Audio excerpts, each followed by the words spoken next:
আসসালামু আলাইকুম ফ্রেন্ডস, কেমন আছেন? আশা করি সবাই ভালো আছেন। তো আমাদের ঠান্ডা লেগেছিল, তো সেই জন্য আমরা চলে গিয়েছিলাম গরম গরম দুধ খেতে। তো এখানে শর্মাই রোল অর্ডার দিল ওর পাপা। তো বলছে চলো গরম গরম দুধ খেয়ে আসি, তোমার ঠান্ডা লেগেছে। তো সেই জন্য আমরা বের হয়ে গেছি ঘুরতে। তো এখানে দুধ খাবো, স্পেশাল দুধ এটাই বলে। তো দারুণ, একদম মাড়া দুধ, সর দুধ, দারুণ একদম, দুধকে মেরে বানানো হয় স্পেশাল।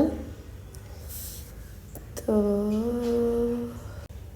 অনেক দূর থেকে অনেকজন খেতে আসে এই স্পেশাল দুধ, লাইন দিয়েও পায় না অনেকজন খেতে। তো অনেক বড় বড় গ্লাসে নিয়ে নিল 3 কাপ, বাবুকে দিচ্ছিলাম, বাবু একদমই খাচ্ছিল না। তো একটু মিষ্টি দেয়নি দুধটা, তাও মিষ্টি মিষ্টি ভাব লাগছিল, দারুণ খেতে কিন্তু দুধটা, একদম স্পেশাল দুধ। এখানে অনেকজন খেতে আসে, তো পাওয়াই যায় না, আমরা 2-3 দিন ঘুরেছি, পাওয়াই যায়নি, আজকে পাওয়া গেছে। আর বাবা বলছে চলো চলো খাই। তো কেমন লাগলো ভিডিওটা? আল্লাহ হাফেজ।